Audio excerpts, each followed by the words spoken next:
Publishing Next was launched in 2011 by Queenie Rodriguez and Leonard Fernandez. In the last 7 editions, this is the 8th, the conference has brought together everyone associated with publishing in a setting that has encouraged discussion and exchange. We are happy to be back after a gap of 2 years with the conference and to be back in Goa, which is home to the conference after 3 years. We got off to a fitting start yesterday with the masterclass on editing by the publishers Ritu Menon and Indu Chandrasekhar, who took us through the many aspects of editorial decision making that are crucial in publishing. That was complemented by a conversation between author Jerry Pinto and editor-publisher Ravi Singh, who have worked together on over several years and maybe 15 books, we are not sure yet, giving us a glimpse of what's gone into this long collaboration and relationship that they work with. In the sessions today, we'll be discussing more about the publishing process.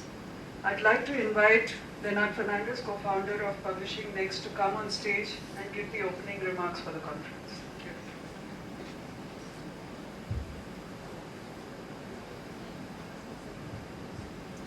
Good morning, everyone. I'm extremely proud and glad to be able to welcome you once again to another edition of Publishing Next, which we are able to have this year after a gap of 2 years. At the very onset, therefore, let me thank those who made this conference possible this year: the Rohini Nilikani Philanthropies, the Media Development Foundation, the German Book Office, and a couple of donors who have requested that they remain anonymous. Thank you very much indeed. Every year around January, we are faced with an almost existential question: should we have the conference this year? And then we ask ourselves, is a conference on publishing still relevant? Does it make sense in a world where one can access fact and opinion from the best in the industry and remain acquainted with what's happening there? And once we've convinced ourselves that a publishing conference is indeed necessary, how do we convince others to attend the conference or help us fund it? We were still answering these questions when one of our donors this year met us and told us that we should seriously consider having it this year after a gap of 2 years. That an independent platform where ideas could be freely discussed and deliberated upon was still required. That in these challenging times for Indian publishing, whether because of the political climate prevalent in the country or because of the systemic issues that publishers are faced with, an honest evaluation of where Indian publishing stands today and its capabilities to challenge tomorrow is required. And that it is sometimes necessary to collectively pat ourselves on the back and congratulate our peers for the tremendous work that publishers in India do. So here we are. This year we have attempted some new things. We have moved from the comfort and ambience of the State Central Library, where we had organized a conference for 4 consecutive years, to this venue, the Goa Science Center and Planetarium. We have also scheduled just 1 track of sessions this year because the feedback we received indicated that most participants wanted to be a part of every session that was scheduled. We have some new formats too for the sessions, like the open mic and the master classes, both of which were held yesterday. And yes, our menu is much more focused on Goan cuisine this year than in previous years. What we have worked towards retaining is the intensity of discussions, the focus on relevant topics, invitations to the best speakers we could call upon to discuss those topics, and enough time built into the schedule to facilitate networking. We will also have the 6th edition of the Publishing Next Industry Awards on Saturday. While we are overwhelmed with the response to our call for entries, we sincerely ask more publishers to consider applying. We hope to get your feedback on why more publishers don't apply, and we hope that will change. But we are excited nonetheless for the 9 winners that we will declare tomorrow. Before I conclude, allow me to thank everyone who made this conference possible. the sponsors of course, but also a very dedicated group of advisors, especially Vinuta Malia, who whenever we ask her to do something, readily agrees. I want to especially thank Radhika Menon, Indu Chandrasekhar and Ritu Menon, who helped us with the programming. The speakers at various panels and sessions who graciously agreed to be a part of the conference, some in more than one session, and the participants who have come from far to make this session, to make this conference possible. I want to thank the few publishing houses whose principals are here as speakers, but who also convinced their colleagues to come along. Thanks go out to Hachette India and HarperCollins India for the books they provided for each delegate's bag, and to Fountain Ink and All About Book Publishing for helping us promote the event. And I want to thank the motley crew of Cinnamon Tail Publishing, who have spent the last few days doing things that they did not see in their job profiles. I'll conclude now, welcoming you all to Goa once again, and wishing you all a fruitful and enjoyable conference. Thank you. Most of us know that Leo and Queenie run the Cinnamon Tail Publishing House, which is based in Margao. Many of us don't really, every conference I have to remind people that they're really the ones organizing the conference, and they kind of they're never seen. But these are the two people who have made it possible from 2011 and are really the engine behind how this works with such a small team. It's just amazing. Thank you every year for organizing this. Yes, the first session is Point of Sale, a panel discussion on distribution and book selling. Distributors and booksellers will talk about their respective roles in navigating the path which forms the last mile journey of a book. I'd like to invite to the stage Alvin Paez, Guru Prasad DM, Manas Saikia, Mithil Momaya. I'd like to introduce them quickly. Manas Saikia is an industry veteran, very few people I call that, who's been in the publishing business for 45 years. He says he's still learning. He started Speaking Tiger in 2014 to publish and distribute books. That's the very short introduction. I can't do long introduction, but Manas, I know there's a lot more to say. Alvin Paez works for the India Book Distributor, which is the largest book distribution company in the country. He's also been involved in the industry since 1987 and has had long stints with almost all the UK, US-based publishers with subsidiaries in India, and with Indian publishers like Rupa Westlin and Manjul and Rowley. He ran his own distribution company for 10 years. Welcome all. Guru Prasad DM started his bookstore Akriti Books in Bangalore in 2010 after quitting his software job. His bookstore stocks both Kannada and English books, new, used and rare, and Akriti regularly hosts literary events. He has also published over 50 books in Kannada. The session will be moderated by Mithil Momaya, who has said, I won't mention this, but in his past life was a wildlife photographer, but has now turned bookstore owner. He set up with his wife Ahalya Trilogy, a curated library and bookstore in Mumbai. Trilogy won the Publishing Next Best Bookstore Award for 2018. And before the store, Mithil and Ahalya ran a library consulting. He's also the author of 2 books, one on photography and the other on science and sports for children. Over to you, Mithil. Thank you. Am I loud enough? Should I be louder? Okay. So, thank you, Leo and Queenie, for having me here. And it's great to share this platform with Alvin, Guru Prasad and Manas. This is a very important discussion that we want to have today with all the publishers in the audience and the distributors. Are there any distribution audience? Any distributors, anybody from a distribution company has been working with company? Show of hands. One person somewhere, okay. So we would like to discuss and find solutions to gaps in the distribution network. The publisher's role in nurturing their distributors. Very often we don't talk about this, but it's really important from a retail perspective. And the change in consumer behavior that is forcing retailers to put more pressure on distributors and maybe publishers in turn.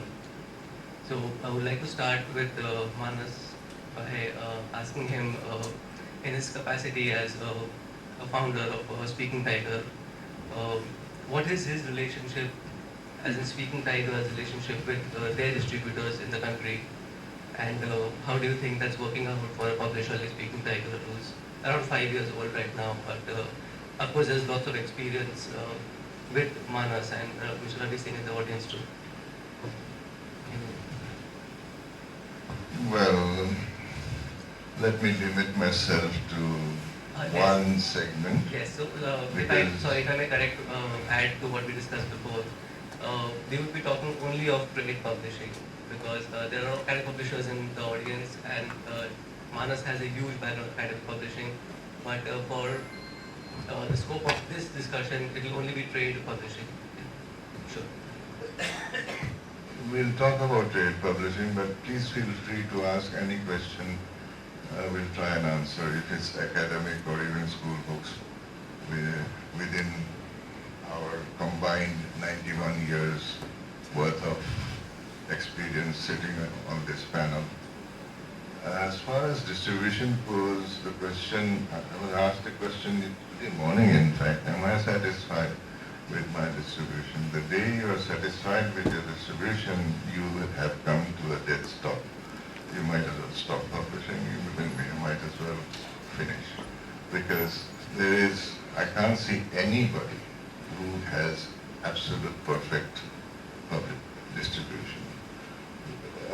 Not the huge multinationals may have covered every single gap there is, but most of us can't. So there will always be problems with something or the other. Maybe one of our problems is authors, they want their books visible everywhere.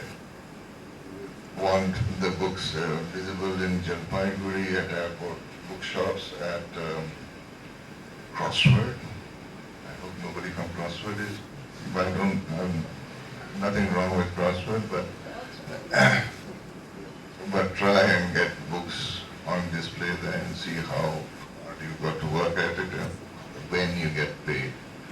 The main problem publishers, as far as distribution is concerned, is actually cash flow, and cash flow. Whatever you sell, if the cash comes down at some point of time, at a regular time, at regular periods, then you can maintain the publishing business that you are in.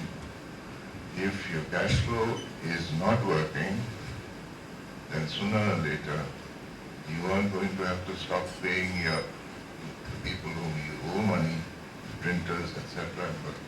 And then the whole thing comes to a grinding halt, if you like, or at least a slowdown. Is there anything else you want me to say? I'll come back to that. Okay. So, Guru Prasad, you also are a publisher and you publish Kannada books, and you distribute these yourself, and there is another distributor.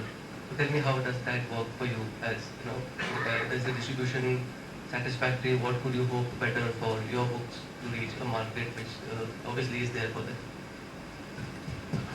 Kannada book selling market is we are a very small fraternity.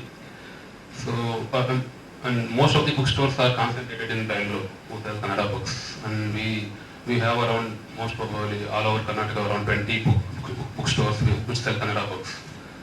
So most probably the publisher, me including myself, we approach bookseller directly, and we try to provide them books, and that's how it managed in there.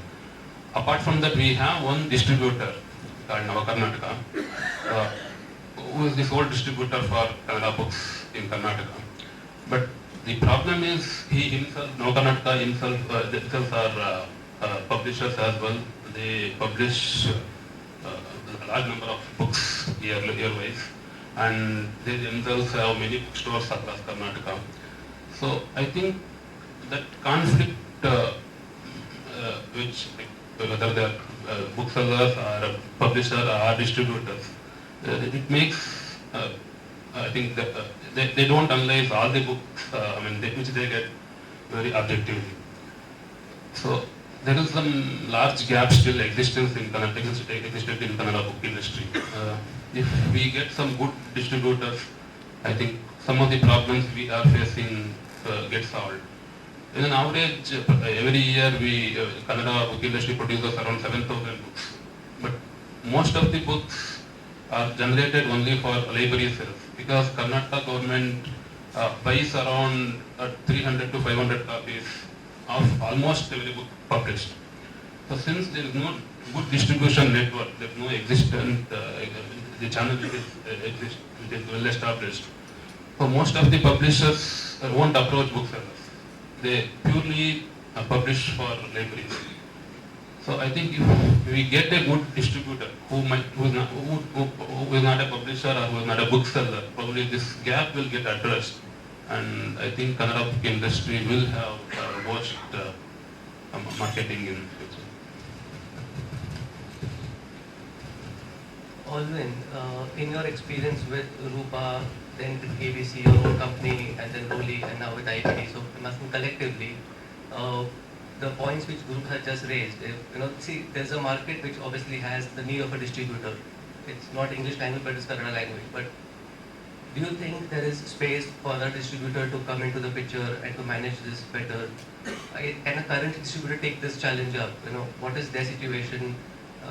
As in, how is the book flow happening? Are you able to take on more capacity? What would you like to say about the fact that the market is yet hungry for more books and the distribution is not reaching them? Yeah, first of all, thank you Leonard and Queenie for having all of us here. I knew as a distributor, I'm like a table tennis ball, being hit by the publisher, the author, the retailer, everywhere. But as you were talking about the distributing line, is there a capacity for more distributors to make it work easy? There is a scope, but unfortunately you have seen for the past 5 years, 8 distributors closing their shops. So the work pressure is too much for a distributor, and the publishers, as we have seen, that they are coming out with so many authors and so many titles. As one of the editors yesterday said that sometimes it is like 50% trash. So if that 50% trash becomes less, then definitely the distributor's work will become easy. I know we are not supposed to be knowing in advance what is good and what is bad book. I understand that. But at that level itself, if it is reduced, I'm sure it will become much more easier for the distributor to progress and serve the retailers and the end user more better. But the publishers seem to think otherwise because a lot of them have only one distributor appointed exclusively. So obviously you're committed to take all the books that they produce in that calendar year or as long as the contract is valid for that matter. So how do you have no scope for a pushback in this case because the contracts are wired that way, you will be taking, and then the quantities which get locked into your stock list, which we see on daily basis, and it's not moving. There are 8,000 copies, 7,000 copies, which blocks your warehousing space. So how do you propose to deal with this? Because the distributors also want an exclusive agreement with the publisher, which means you're just asking for it basically. So do you think there's a way out of this, and can we reach a middle ground? Because if there are more distributors for the same publisher, it's helpful for a retailer also. But with one distributor, Yeah, I know it is difficult. There is no doubt about that. But at the same time, distributor is also a little selfish. He doesn't want somebody else to sell his, send some publisher's book, which will automatically go to some other distributor. But at the same time, what I want to say is that there is a limit where a publisher can force an author book to be kept. If we know now very fact, I think after the experience, that a certain author has a capacity of maybe about 5,000 books, but then there is 50,000 copies coming inside, and then that becomes a little difficult. I know I may be a little bit more exaggerated figure, but more or less this is what it is a problem. And as you have said that 2 distributors, yes, it's a good idea. I know, but tomorrow IVD may sack me for giving this idea, but but it can definitely help, so that the books reach to the retailers as soon as possible. Manas, come back, please. Can I make one comment as far as both publishing and the distributor's part also? What the distributor wants is every month a few books that no retailer can do without. Because of those few books that distributor is supplying, the retailer has to pay him. And in turn, that helps the distributor to pay the publisher. Otherwise, your entire cash flow gets disrupted. So the trick, both to publishing and to distribution, is to have those couple of books in every month, or 1 book, 2 books, something that the retailer must have, wants to have, needs to have. In textbooks it's different, because during the textbook season they want those textbooks, so they will pay. So as far as we are only talking about trade at this time. So think of it that way. Without those bestsellers, you will not get paid. Manas, coming back to you, do you think the distributors are overworked in that case? Because if there is capacity and if there is publishers who are signing exclusive contracts with distributors, and they're large publishers, they have maybe 200 titles coming out collectively between 2-3 publishers a month. So do you think the distributors are overworked? Can they deal with this better? Is there a mechanism to improve their efficiency in some way?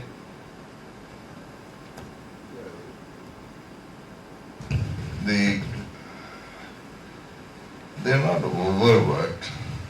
I'll tell you why. It's all technology has developed to such an extent that you are no longer scared of 100,000 square feet warehouse, and you can actually stock and sell. You look at Amazon, look at the size and the number of products that they deal with. Are they afraid of it? You put anything in exclusive with Amazon, will they be afraid of that? Does it stretch them? Actually, no.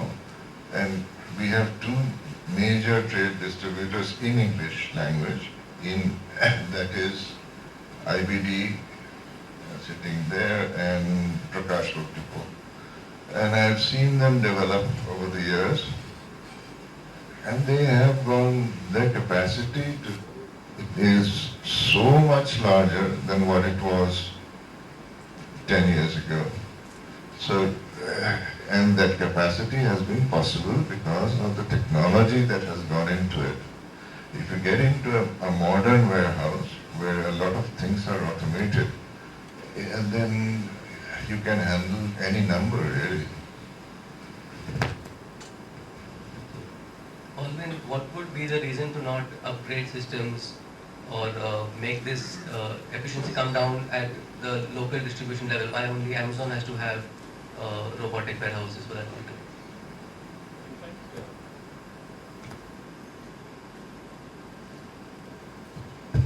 In fact, I think IBD tried it.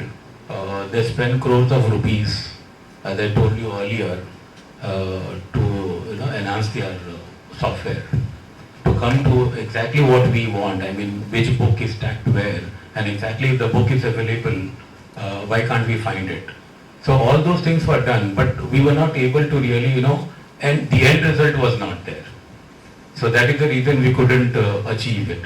And secondly, if you say that why don't you invest into software, the kind of margin that the distributor gets, so it's not possible to invest so much money. And I know that if you do it, definitely it's going to help us. Prasad, coming back with the English language books that are stocked in your bookstore. So how do you procure them? Obviously through distributors, but what is that relationship like? And what are the hiccups that you face on a daily basis with ordering from distributors which are not upgrading the systems? And it's completely manual, which is great if it is efficient, but we both know it's not efficient, and we'll just dive into it right now. Relationship with distributors is always challenging. I think as a bookseller, after the problem with rent and getting people to work with books, the most biggest challenge is working with distributors. So people like us, who work with very small capital and the way of sales is not that great. Opening an account with a distributor itself is a biggest challenge. They ask for how many books you sell per month, and they ask all such questions. So even once you open the account, the next challenge is most of the times the kind of books we sell, we rarely find the stock with them. So I was speaking to one of the bookseller, a paperback who runs in Rangashankara, Manish Balsubramanian. He was also complaining. I mean, many booksellers complained him. He was telling that from the past few months, he has been selling like Anna Arendt's Origins of Totalitarianism regularly. But it's very difficult to find stock with any of the distributors in Bangalore.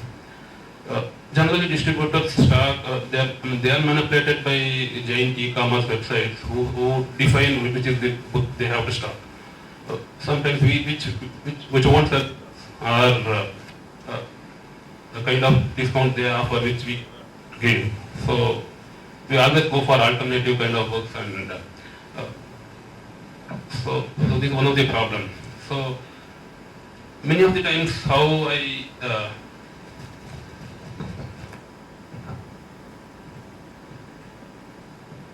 and sometimes to tackle this, I take an alternative route. I go with sub-distributors. Most of the booksellers in Bangalore are my friends. So whether it's Blossoms, Bookworm or Nagashri. So I visit bookstores regularly and I pick up stock whichever I need, and I'll in small numbers, and I stock them. And apart from new books, I stock used books as well. So most of the times I spend time sourcing old books, rare books. So that's how I balance the problems I have with these big distributors in Bangalore. So a very important point that you raised is that because of pressure from online, a lot of the physical stores have their own niches. So we stock, or rather don't stock, a lot of bestsellers. We may have just 1 or 2 copies of something just because we would like to, have it in the library or give it to a person who we have in mind already. And same for Guru Prasad, he would have a certain niche of genres that he would stock with preferential treatment, and others not so. And these are not readily available with our local distributors. For me, Western region in Bombay, for him in Bangalore. And when we place an order for these books, the usual wait time is 4 weeks and up. And within that time, cross your fingers and keep, if the PO expires somewhere, then the books are stuck with IBD in their own warehouse and they can do nothing with it. So, it's a title which publishers sitting over here produce with great effort and love, and it's a title which we want to sell with, if not more, equal amount of effort and love. And when that doesn't reach us and we cannot sell it and we can only see it on Amazon at some crazy discount, we feel hurt, to say the least, because I know 3 people who read the book right now, but if IBD would, or MMC or Prakash or whoever a distributor is, they all have very similar ways of functioning, and it is really clogging the system in the flow of books. So you can make 300 books a month, and I could even have space to stock those 100 good books which you make a month. We all agree that not all 300 are good books and they'll sell in every bookstore. We all have our niches. But the books don't make it to us because all their inventory and all their money is stuck in the Fox and Jeffrey Archer and Ravinder Singh and whatnot, which is selling online at 50% discount. And that market is online. Okay, those buyers are online and they will sell from there. So why are we physically choking the system by keeping hundreds of cartons of books in Andheri, in Bombay, which I will never order, or the 6 bookstores whom they are banking on in the city will never order. So, and this whole chain of, and the feedback which I give the sales rep or the rep at IBD will never reach any boss's ears, because he's just complaining, he complains all the time. To that, as an example, in Bengaluru we have a huge demand for books related to films. Like Faber and Faber has published many books related to films, but no distributor in Bengaluru starts those books related to films. So it's very difficult to get those books and fulfill our customer demand. I mean, it's so bad at times that the representative will visit you once a month from, let's say, a thing like Random House, and you ask him what's new, and he'll look blankly like, nothing is new. You're saying in a month, Random House didn't have anything new to give me. And he's like, nothing is new. He'll take out an old catalog of 1942 and show it to me. And come on, man. That just doesn't sound right. I can give you the names of the people and the places and everything. It's photographed inside. It's a joke. It is Random House and it is this and it is that, and the catalogs are not there to show us, and he will actually say, kuch naya nahi hai. I'm like, ay yaar. And that really, your heart sinks at that moment. You're meeting customers every day. You want them good books. They depend on you at some level. You can't do everything online. I mean, at one time a sales rep will tell me, sir, itna hi hai na to online se manga lo. Is that why I have a store? Is that why there's a distributor for Hachette and Bloomsbury and Penguins? फिर मैं online से मंगा हूँ. हाँ, 25% discount रहेगा. I'm giving this 25% discount, but it's okay. एक में कम कमा लेना. I'm not earning per book. If we had started Trilogy with per book cost in mind or with a profit and loss in mind, we would have never started Trilogy. I mean, you don't start a bookstore today for profit and loss. You have the passion to make it happen eventually. And I'm sure Allwyn with ABC had the same intention, and that's why it ran for 10 years the way it did. So the important Guru that Guru Prasad raised was that opening an account with a distributor. Now there is this inherent misunderstanding, if I want to be polite, with opening an account. When I say I'm a new bookstore, I'm just 5 years old. Dog Years is around 2 years old, Guru is 10 years old, and he's saying the same thing. Now we 3, 2, 5 and 10-year-olds have the same problem of opening an account. So when I called up IBD, Prakash, MMC and ABC at that time, 5 years ago, to open an account, first 3 told me no. I just hung up. And Allwyn said, there's no formality, come over and choose your books. I'm like, huh? Really? I'm like, okay. So that's how we started. We had to go to Rupa and pick up the books ourselves, and they did a cash invoicing and we finished it off there. But forever, IBD, MMC and Prakash didn't open an account. Prakash didn't come to my store for 2 years unless a rep got him on his bike to my place saying, come open this account. Because his books were stuck. Now when we say open an account, we just mean we want the books, we pay you in cash immediately. We know we are new, we don't know what credit terms means also. We don't want 30-day, 90-day credit. And today, Dog Years is stuck with the same problem where they want to open an account to get books instantly, they pay on the spot, and we are saying no. For them, when we say open an account, it means credit period. It means we will give the books, we don't know you, our money will be stuck. For us, when we say we want to open an account, we say we want books from you. We'll pay in whatever time and mode of payment you want. And it just gets stuck over there, and we're still facing that problem, which is really, frankly, yeah, and then you have one distributor after that. Give me an option of 2 distributors so I can go and get my books elsewhere if he doesn't want to open an account. That too is not happening. Manas, how do we, so as a publisher who has a lot of experience in the trade, and as Speaking Tiger, working with independent bookstores like me directly, so he's one of the few publishers who have a direct account with us. So if we ever get stuck with there's no stock in Prakash or IBD, we can reach out to them directly and they give the bookstores the same terms as our distributors. And that's really great. That really works well for everybody. If there's an event happening, I need 50 copies, it's not going to be there in IBD, but they will arrange for it wherever it is then. So can this relationship be explored further? Because like I said, there are just so many bookstores who are selling books which are selective, and there is a publisher who can serve them directly and has a distributor relationship. So can we extend this concept to other publishers? Does it work really? Does it not work? How is it shaping up for you? As a publisher, okay, we do have to depend on the distributors because you can't possibly have a large enough team to cover the whole of India. And there is a question of, again, cash flow, because we do not know the retailers involved. Where we do get to know the retailers involved,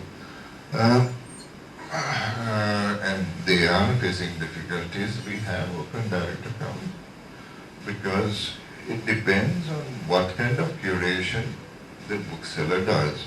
If the bookseller understands books or understands his customers or her customers and curates books according to attract them, then we publishers will, at least the independent publishers trying to do what we think is good and publishable, will really not have a problem. If you have 100 booksellers like you and you around India, maybe at least half our problem is gone, as long as you guys pay on time. So basically, it does mean cash flow. The distributors don't like it even then, but they won't stop the odd books. They will just return it. The day you ask for money, the returns come. Okay? So this is when, according to credit periods, returns are sent back, and then the following day or 1 week later, you will get a fresh order, very often for the same damn books. So you have this eternal cycle going on. So it is a question mark there as to how much the distributor could help. If they get more efficient at it, as some are developing the systems, at least I think both Prakash and IBD. I don't know to what extent IBD is invested in automated systems. I do know that Prakash has, and their delivery inside Delhi, if it's in the warehouse, you'll get it within 24 hours. That is a great leap in efficiency, if you like. But again, there are all kinds of other issues with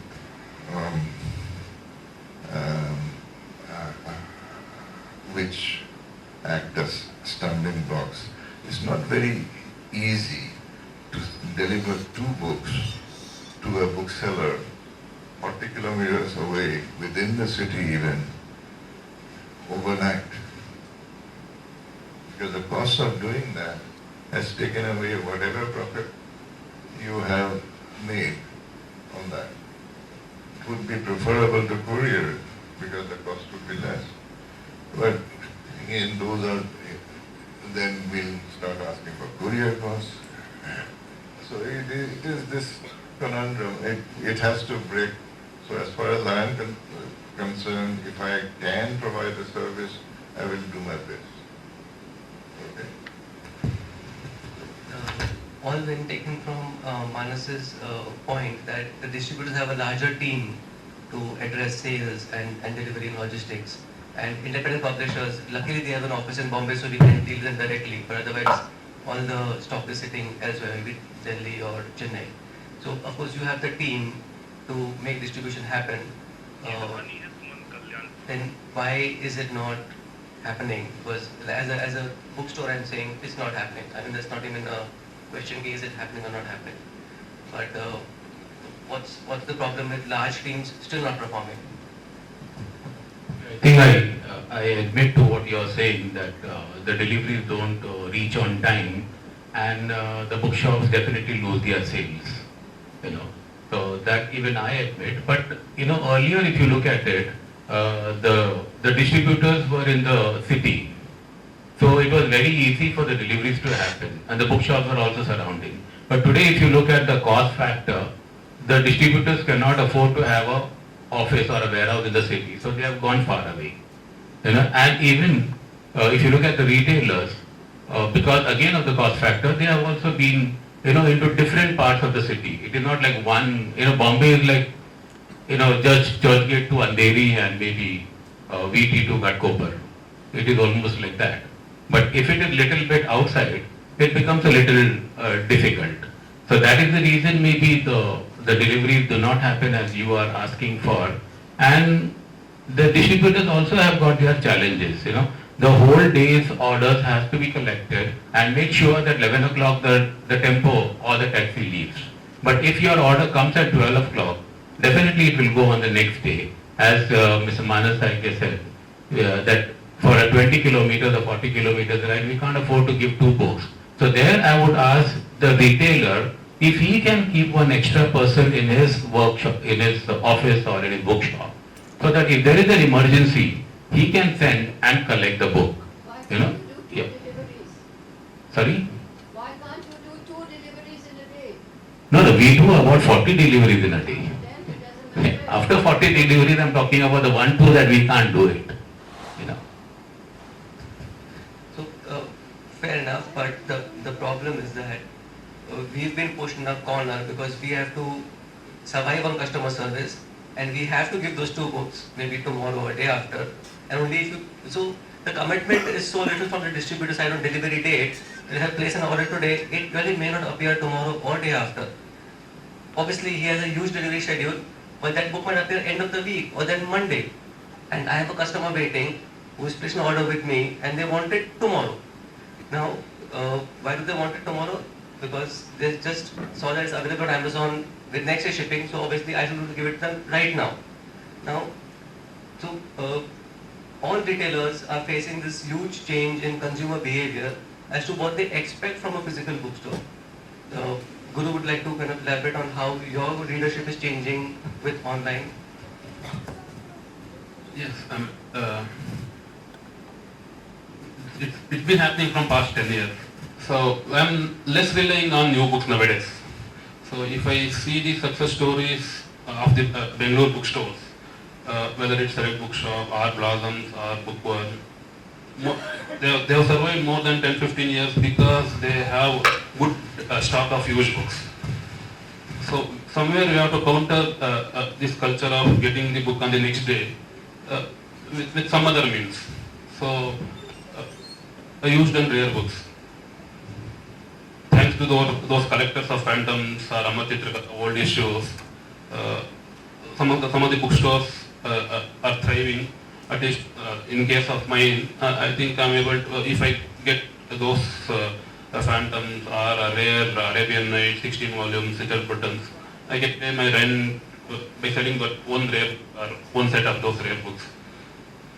So this change of readership and the expectations, we have to counter with these kind of innovations or the set models itself.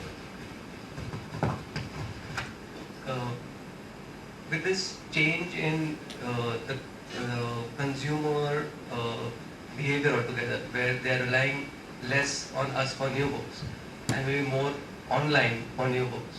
In that perspective, Alden, can you please explain to us the relationship between Amazing Buy and IBD and how this online pricing and discounting is working from a distributor point of view? I knew I would be cornered here.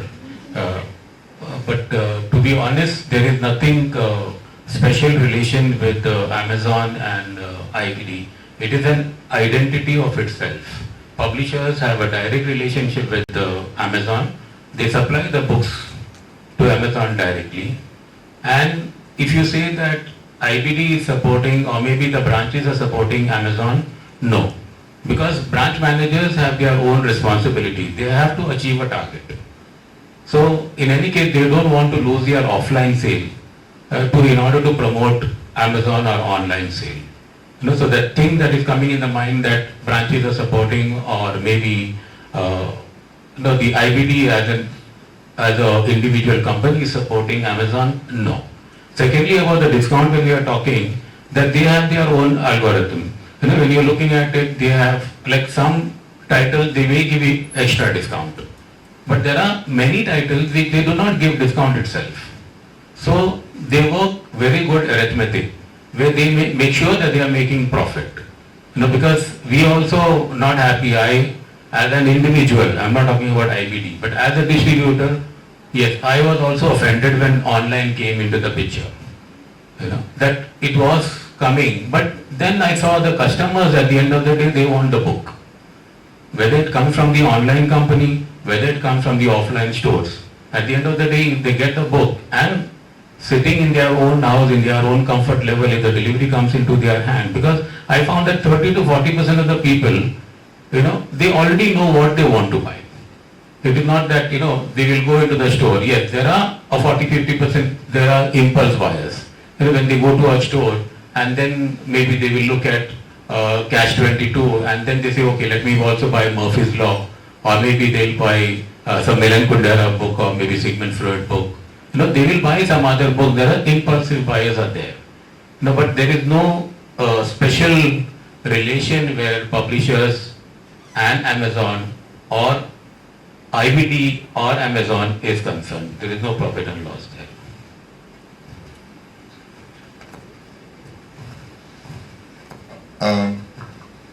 Just changing the topic from there a little bit, is the number of books that is coming from publishers and hitting IBD Prakash, and also the quantity that is coming. That means they get forced into buying 5,000 copies of a book where the demand is only 500 because the Random House guy or even XYZ publisher rep has come and then pleaded, threatened, whatever, you have to buy this many copies. Now, as far as they are concerned, it's a sale or return, so they will take it on. That reduces space for a lot of you are independent publishers. So that is why you end up with a problem that they will not distribute smaller publishers. What I basically want to say is that there are a large number of books which are read by a few people. These passionate readers constitute the long tail that are more likely to pay a good price to read a book. These are the passionate readers because of these passionate readers, independent publishers may survive, curated bookshops will survive. So let us pay more attention to those passionate readers and not do so much for the lowest bookseller. This becomes the lowest common denominator. What everybody is trying to do is price their book down and look for higher quantity. It doesn't work. We need higher prices. The lowest priced English language market in the world is this country. And it is ridiculous. I bought a copy of NRT the other day, and it's almost a doorstop. It's only 699 rupees. We could never do it. Bloomsbury has probably printed, I don't know how many, to get to that price. But what happens is also that the bookseller, you have to look at the return of the bookseller for shelf space. What does the bookseller have? He's got limited shelf space. The airport bookseller he has to pay for every square inch of shelf space he has got. So he's got to make more money out of it. Now if you keep on giving him cheap books, okay, what is he going to do? He will lose business and ultimately close down. You have to give him a limited number even of good books priced high enough for the retailer to make some money. How many booksellers stock NBT books? You do. You are a stranger. But what return do you get on your per square feet? Unlimited goodwill. You get unlimited goodwill. That is good, and that's a good answer. But most people cannot afford to do it because the prices are so low, you can't even pay for anything. So this book by William Dalrymple, I would have suggested that worldwide is probably priced at about 16 pounds. That's about 1600 rupees or 1500 rupees. It could have easily been priced here at 1200 rupees, and instead of printing 40,000 copies, just do 10,000 at 1500 rupees. You will make the same amount of top line and much better bottom line for your international publisher as well. So if you did that and then went to a paperback, it would be fine for everybody. You have done it the way it should be done. Now, every time we talk about increased prices, there is fierce resistance from the publisher. I can understand that. And everybody wants their books to be accessible to the largest number of readers. So do I. But the problem here is, look at the cost benefit, both to the publisher and the retailer and even the distributor. Give the distributor a costlier book which sells a certain number of copies, but minimum certain number of copies. It's going to sell, a 1200 rupee book will sell 1,000 copies. Okay?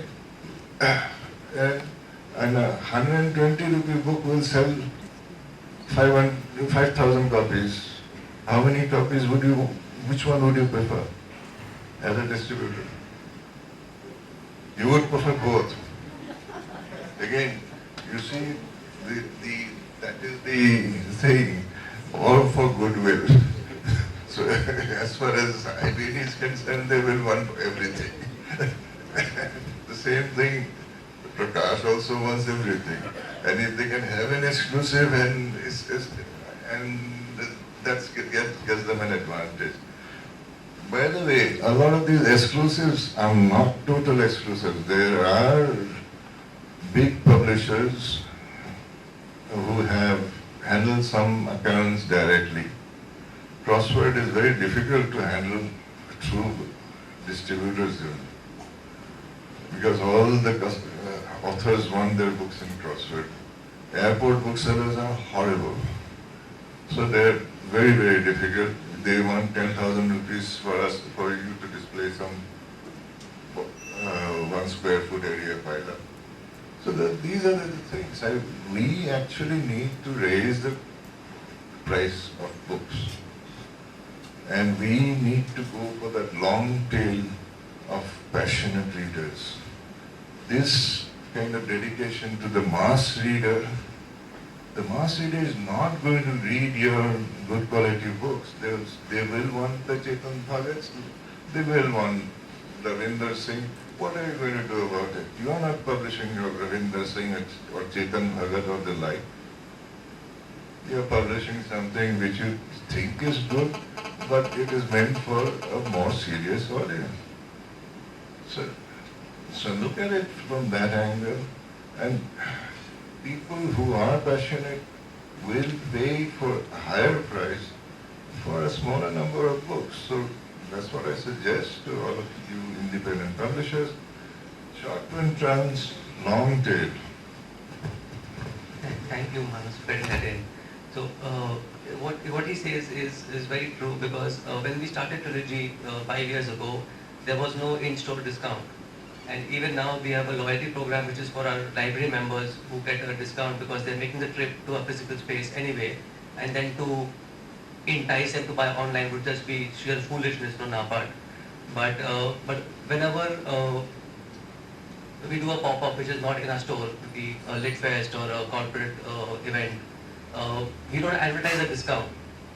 There may be one which you will get if you come to me and we have a transaction, but there won't be a banner saying 20% off, because we never want to give out that message, okay, these are cheap books, you can buy them.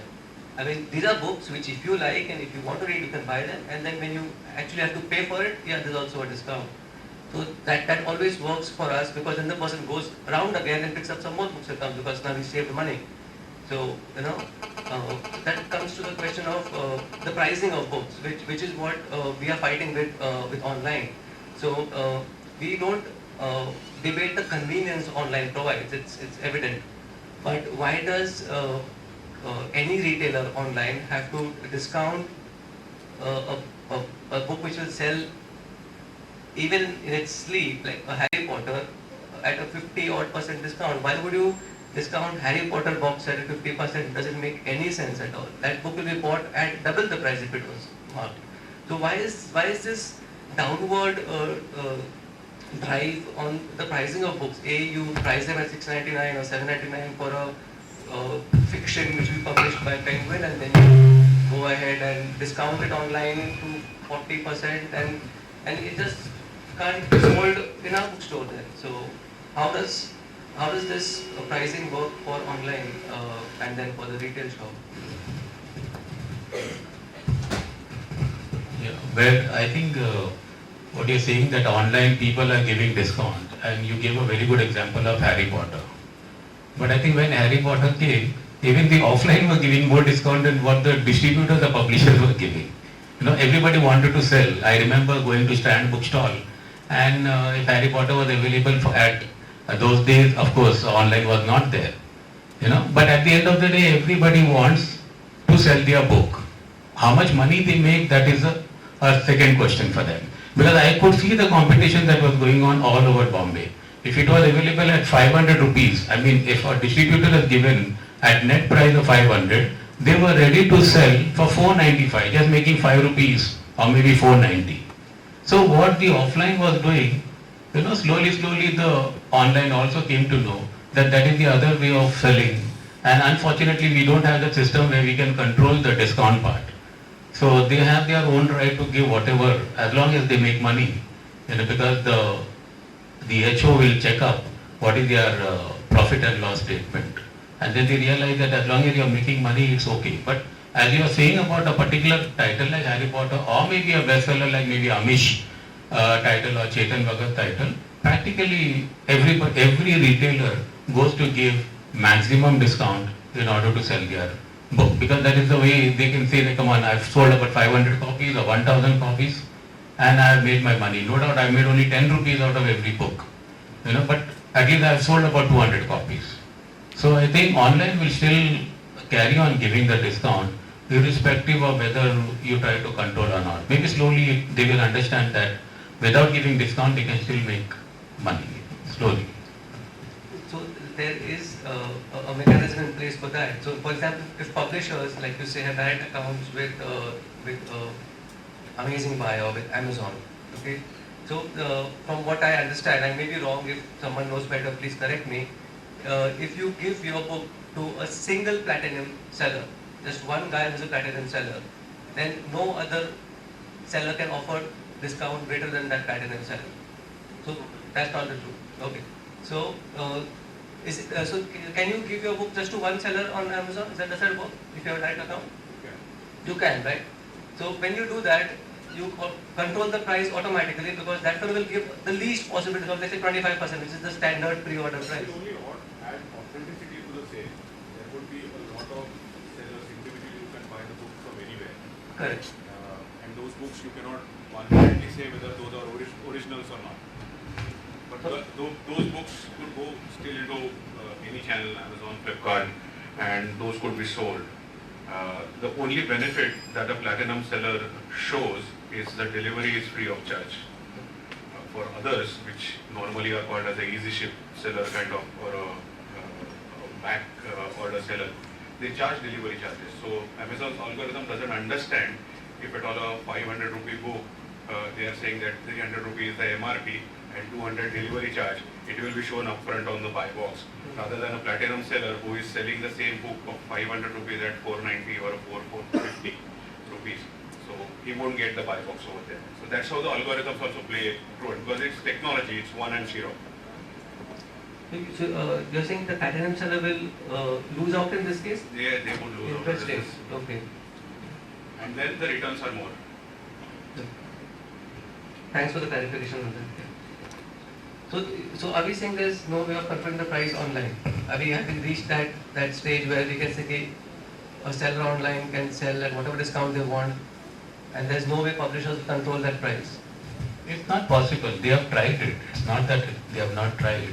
But as I went to one of the meetings in Delhi, I think, and they were talking about this cartelization, etc., where as per the law, you are not allowed to, that if you as long as you are not pricing it over the MRP.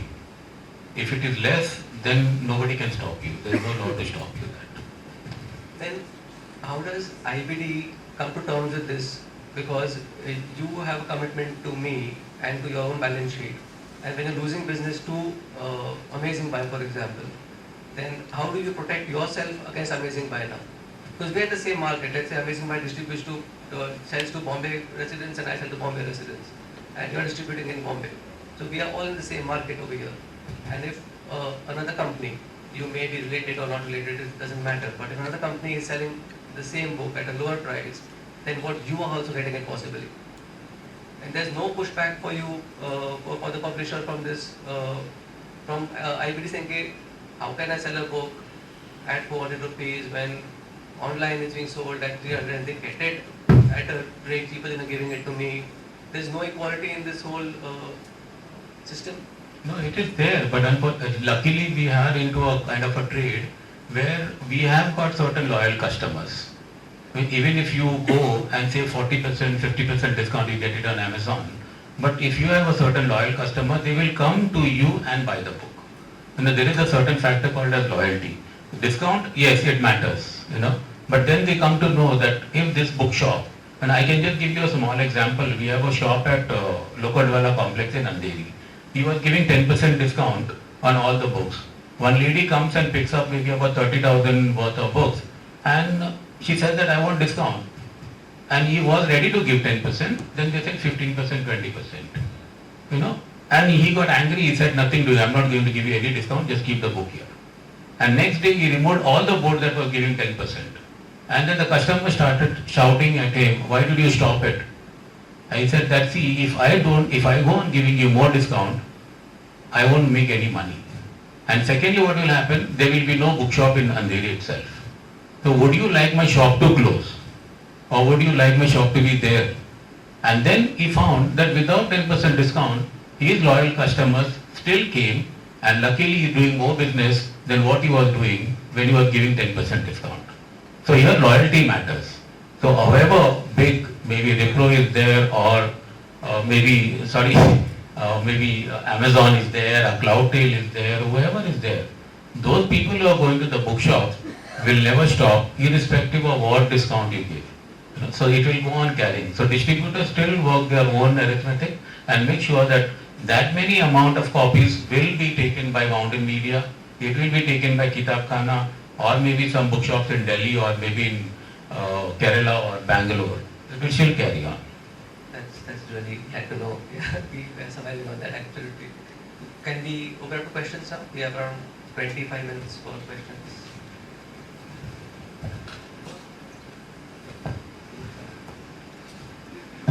So I wanted to ask, about this decision that sometimes publishers take to also distribute books by other publishers.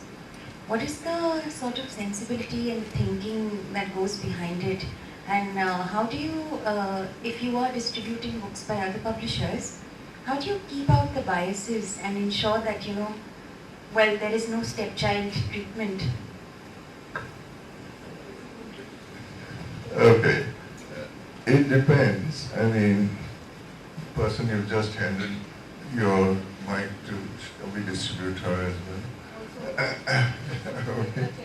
Huh? Tulika Chennai, we do. We would love to have a Tulika Chennai exclusive, except you are loyal to some people. So, the issue is basically this. It's a question of what have we got? Can we extend it?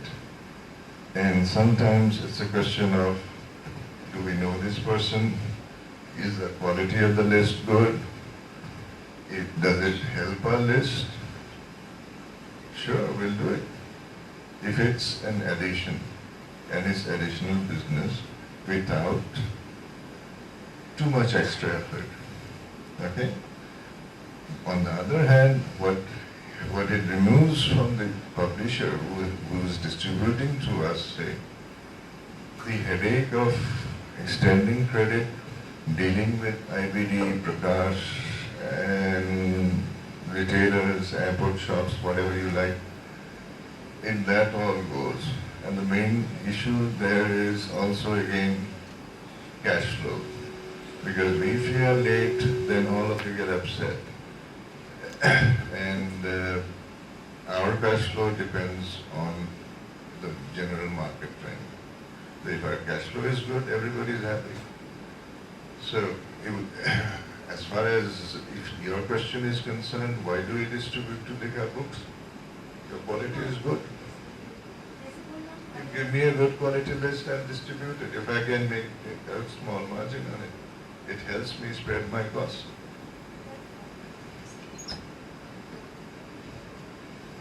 What I wanted to, I mean, it's not just Tulika. I know, you distribute a whole lot of other publishers as well. Yeah. But if I were to specifically talk of Tulika, now, I'm just wondering, and this is, I'm not really making, I'm not wanting to, how do I say? I just wonder if it's like I'm stocking a certain product. I have my own list of children's books, and I also get another publisher who's bringing in children's books. Is there any, sometimes a sense of conflict of interest or any sense of insecurity? Sometimes if, let's say, you get an order from somebody saying, I want, hypothetically, a book on Ambedkar, and you have books in your own stable that are on Ambedkar, and you are distributing books by somebody which are also on the same subject. How do you then, because as a person, I too would think, let me push my books first, and then because distribution is such a huge issue. I think I get where you're going. What conflict of interest do I have? Generally, none really. We try and promote everybody. There is a question of costs of cataloging. If somebody pays us for that, we charge, I think, 700 or 1,000 rupees per title for the cataloging that we do, which we include in that. There are certain things that some publishers do direct supply of bulk orders. Alright? And you can't blame us for them discriminating because you do it. Okay? So when it comes to Raja Ramohun Library or your Delhi State or wherever, then all the states, those bulk orders, if you're going to submit direct, I will submit my books direct. First, I will not submit any of that publisher's book if they are going to do direct supply in certain areas. That's fair enough. Otherwise, there is no discrimination. Okay?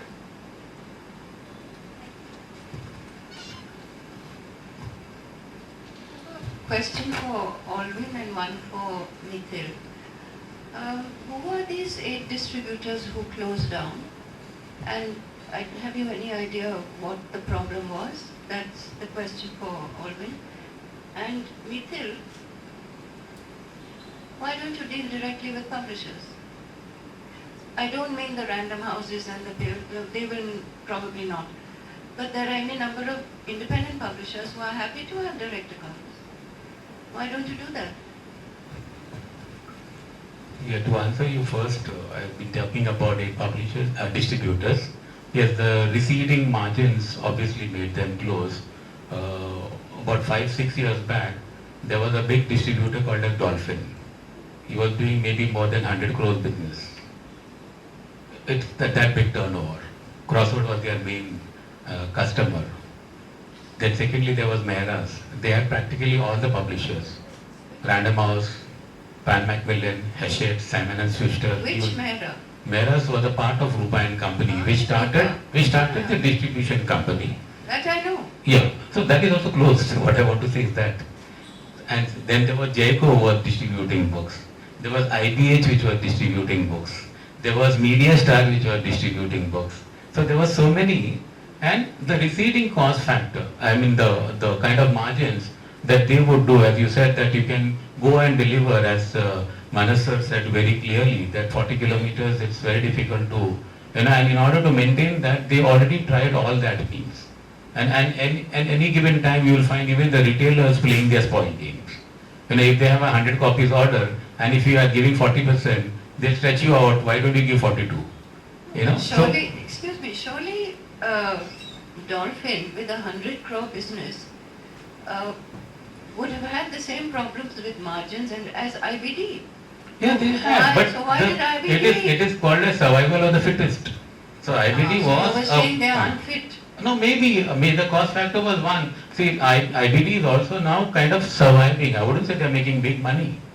At the moment, the kind of trend that is going on, let me be honest, it is offline sale. We are trying to work very hard, but it is not that much. It was earlier, we used to import books, and in that import, there was a big margin.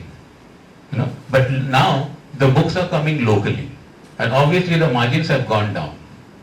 So this cost factor has made them, because they were getting a 60% discount, and we would give it maybe 33 or 35% discount. Today it is coming at 45% discount, and you're giving at 40% discount. So definitely the calculation does not work, and that is how even the booksellers, the bookshops also started closing. Good bookshops, because they couldn't afford the rents and the kind of profit that they were making. So this is the factor which has made them close.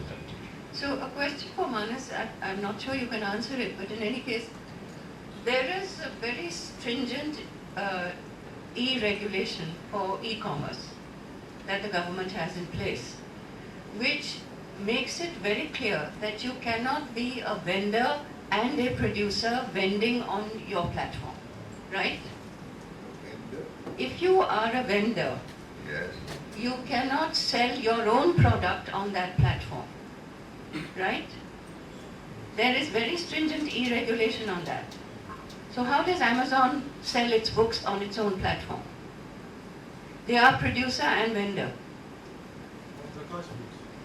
Prakash Books does it. No, they sell on their own platform as well. Well, do Amazon themselves directly sell? Yes, Or they do it through somebody called Cloudtail. Even Cloudtail is a but company. Cloudtail was in the same problem. Cloudtail had the same problem. Cloudtail, I'm not sure they have that problem because they tend to take everything. But because Cloudtail is actually a Singapore company, even though it's owned by Amazon. So you have all these issues because the government creates barriers and jugaad milta hai kahin na kahin. Yes, so we do have direct accounts. We have a direct account with Yoda Press, for example, and we deal a lot with IPDA, which is a collective of 4 or 5 independent publishers, and it works very well for us. And when Navyana moved from IPDA to Harper, we were disappointed. I'm like, now we can't get Navyana anymore because I'm telling you there will not be any stock in Bombay of Navyana books. So it does work. Just two small questions. One is, any of you could answer, maybe Orvin or Guru or Methil, who are booksellers and distributors. What is the proportion of, what has been the development in offline versus online in terms of selling books? in the Indian context over, say, the last 10 years? Because this bogey of online sales, one has been hearing for a long time. I'd like to know the numbers, the proportions. And the other question is to you, Manas. I know you did say this session is devoted to trade. We can talk about it at the coffee break if you want. But where do you see academic book distribution going? Because the conventional library supply route is almost closed, if not closing. Retail has become an option for academic books like they never were. I'm talking about my books as an independent publisher. So where do you see the market opening up on the one hand, and where are the closures?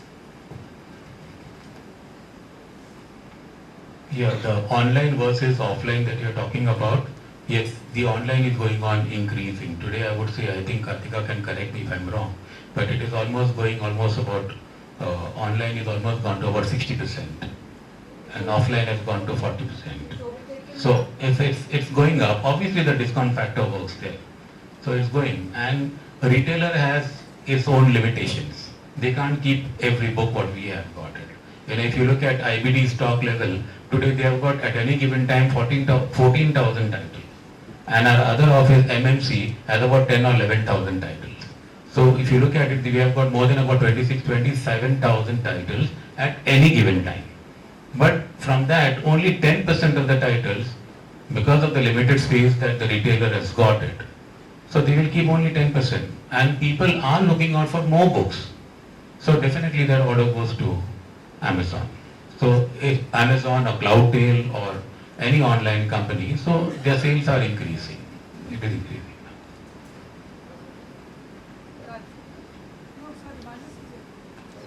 Okay. Your question on academic books. There will always be demand for content. Whereas the question is really, will that demand be on the printed book or any other media? Okay. So as far as academic books are concerned, what I would recommend, do a very short print run, 50 copies, POD, print on demand only, and watch for the long tail. Don't let it go out of print. Let it be alive for 5 years, 10 years, as long as people are buying 3 copies in a year, let it stay alive. That is your long-term survival strategy as far as print books are concerned. And yes, every single book you have to turn into an e-book. You also have to, if it's an academic book, you need your international distributor. You do have one, I think,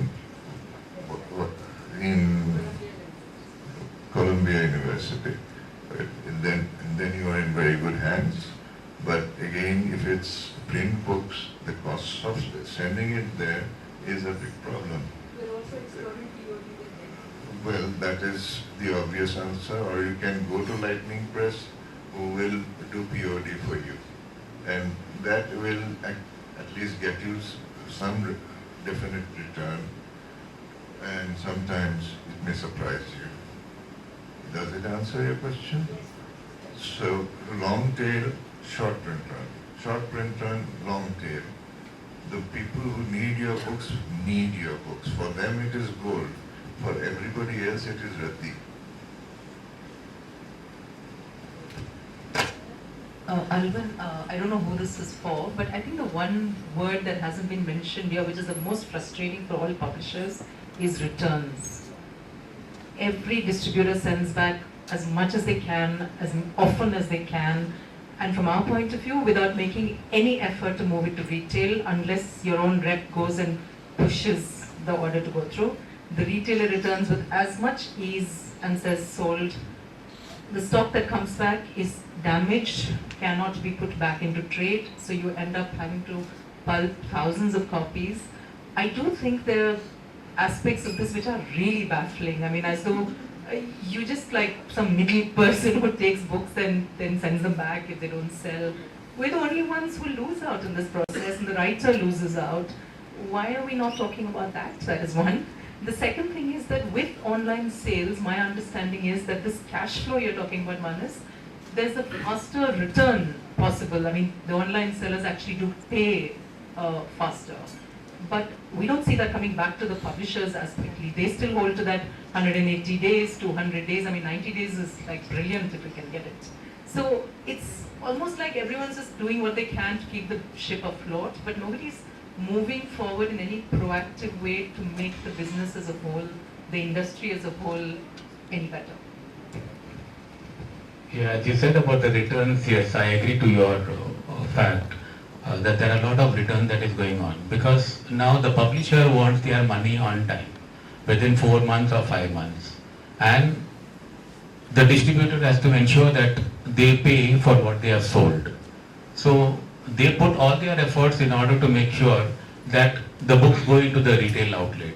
And when the retail outlet wants to make the payment, they will look at their own logistics and find out that these are the books that is not sold, so why should I pay for it? And they remove a bundle and send it back to the distributor. So unfortunately, that cycle goes back. And yes, certain bundles don't even open and it is going back. I agree. It is there that we are facing problem. Like a small example of Ravinder Singh, I know he's a very big author, there's no doubt about it. When he came out with a new title, or Chetan Bhagat going as returns today, which earlier no distributor or retailer would even think about returning it.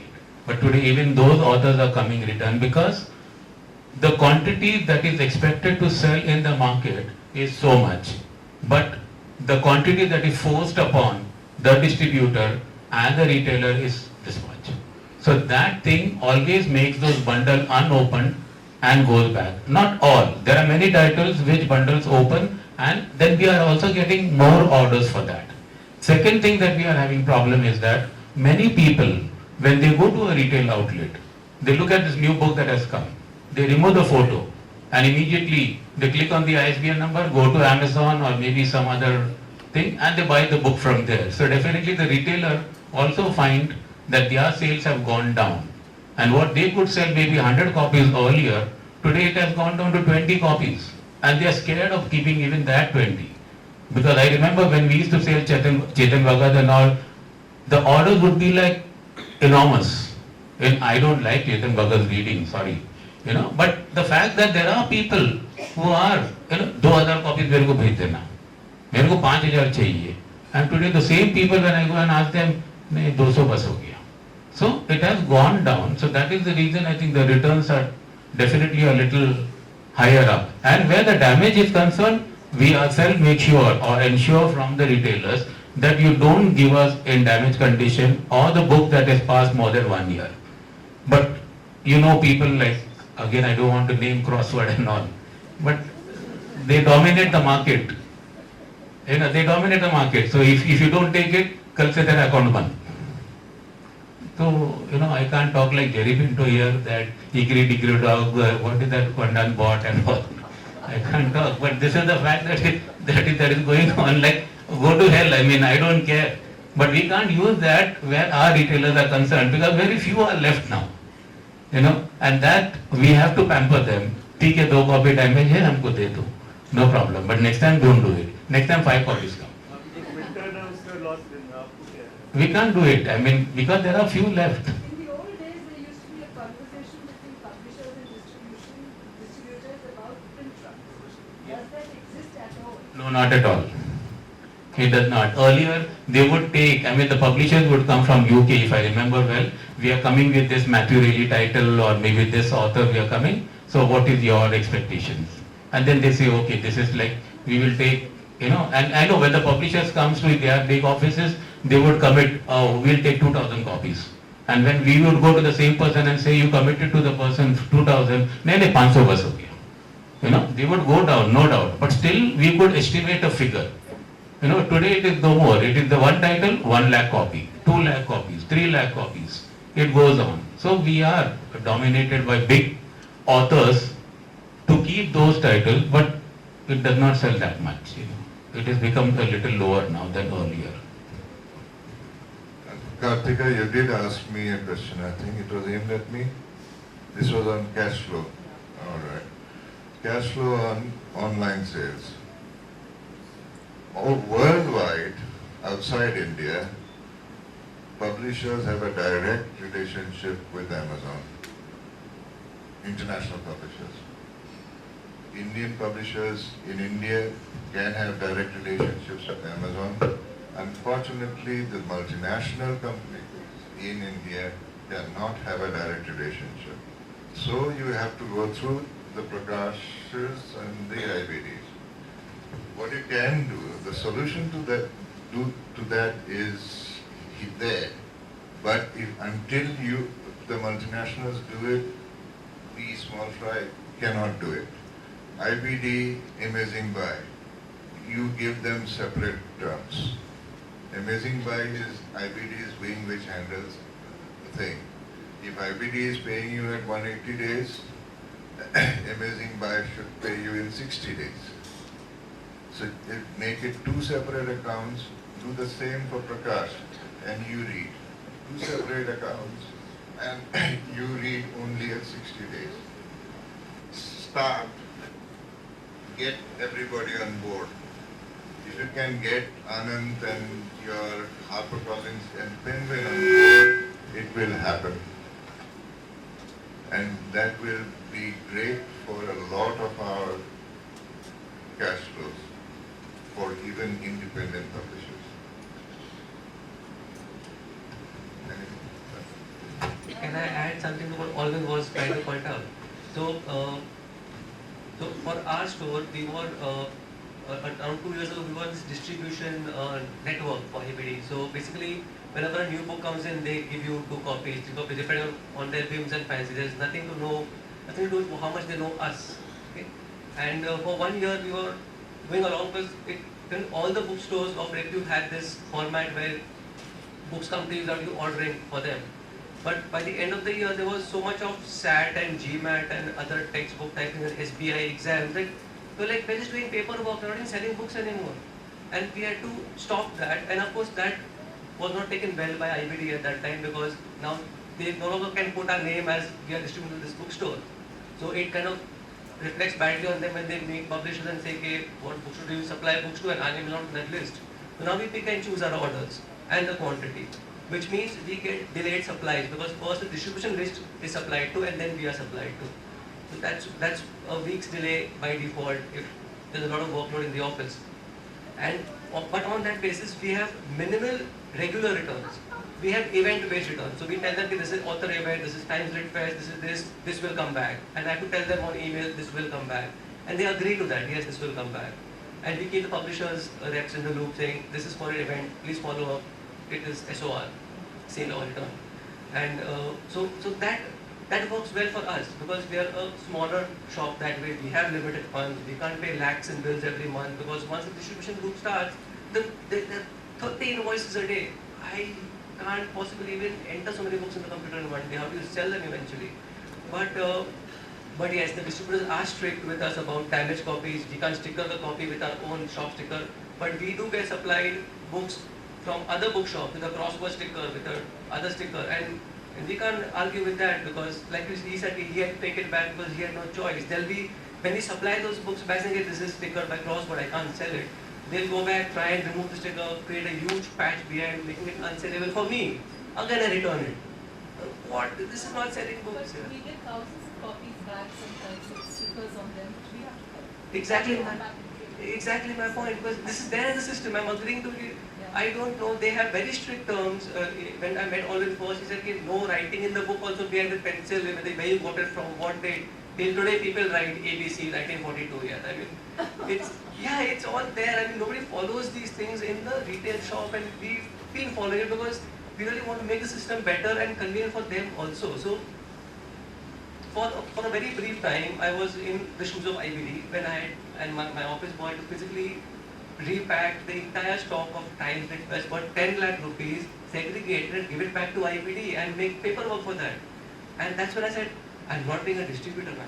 I mean, it is back-breaking work. I understand that. You kind of make sure the copies don't get damaged, they're on the floor, you're sliding piles, you're packing, lifting boxes. So, of course, we understand the manual labor involved and we try to make it as easy as possible. But when you see corridors full of books of a new title going to Crossword, which you were never informed about, and you're asking for 2 copies, and they will say, you know, Crossword ka order hai. And I know, like he says, they will go to Crossword, sit in a go down behind, never be opened, be returned without being seen in the shop, but you will not get the book to sell. How do we function in this ecosystem? I mean, we are genuine sellers, we can sell books, we sell publishers, not only the books. Today, all my clients know a Bloomsbury book from a Random House Penguin Books. And you know, because we make sure that, yeah, why is this book so cheap? Why is this author good? I mean, we talk to our clients and it makes sense. It creates an ecosystem. But this return thing is very, and there's no feedback loop. So some publishers import foreign titles which will never sell in India. Gardening in the UK. How will you possibly sell this in India? Is there in the catalog? Is there in the warehouse right now? Obviously it will be returned. Why are you importing this? Outdoor activities in autumn. There is no autumn in India for God's sake. What outdoor activity are the children will do? You have to return this. I mean, so there has to be a conversation like Indu was saying between retailers now, at least those who know their books. I'm saying, so they are very few, so all the better, right? You can talk to me anytime you want, any hour, and we can talk about anything at all. And you know, and even the staff at IPD is not skilled anymore. The older ones who knew the job have retired or have lost interest. It's really like a very depressing scene, unfortunately. And you know, the people are not interested in books anymore. And we look like two nuts being enthusiastic about new books. I mean, what happened? We were selling books. It's an easy job. Hi Manoj, my question is to you. So I'm working with Tulika as well as Lestrade. Okay, so you raised the point that we should increase the price of the book. Sorry. Oh, sorry. Tulika book. Yeah, so price of the book, and here I'm agree with you. But working with Lestrade, and they have made a bookstore, and many people come to the bookstore and they just think about कि अच्छा इस किताब के इतने price है, we can't buy this book. Okay, so many students come there, and just recently they have conducted a sale, and we have a nice book which is called Strongman, very thin book, and the book price is 175. One girl came and asked me for the book particularly. When I handed over this book, she looked at the price and said, "Oh, I will get it in 100 rupees." So it really hurts. Okay, so the thing is that he accepting this this truth that we need to increase the price, and at the same time this customer behavior that they want to get the books in cheap price. So how could we meet, because this is always a conflict region, and how could we meet this demand, how could we meet these expectations? What do you suggest? I mean, this is really very confusing to me. We as a nation are used to cheap books. Blame our previous generations. The generations which got us independence, for instance, they had all these, what do you call them, the do-gooders who used to publish books and give away at next to nothing prices. Okay? So that is what people got used to, and if you look at history, and that is continuing right now. So you have this feeling inside India that books have to be very cheap. And then the Soviets with their propaganda didn't help at all. They came and you had exhibitions in every single large town or small town where books would be sold at very cheap, beautiful color, full color books, very attractive children's books at very cheap prices. So this attitude has continued. This is something that you will get. If you want to survive as an economic proposition, unless it is very much the philosophy of what you're doing, you need to increase your prices to a level which will make give you a return and allow you to publish more books. Otherwise, sooner or later, you are going to end up saying, one student coming and saying it's too much. I want to know, do you bargain with your food seller? When you go to the market, do you bargain with the chap who is selling you vegetables? Most people in India do. And vegetables are even more important for us than books. But we will bargain with the food seller. Why should you be independent of this system? We insist all the time on us getting a discount wherever we go. So why is the book trade any different? When you won't put food in your mouth from a guy who's been standing on the road, burning in the sun to sell you apples, why should they not bargain with you when they come into your air-conditioned bookshop? I agree, and one more thing regarding the book, that's a reader too. So there are certain books which I'm not ready to pay for. Chetan Bhagavat, I'm not ready to pay 500 rupees for whatever the sake. It's not a collectible for me. I just read it just for the sake of reading, and I may throw it if I get 100 rupees.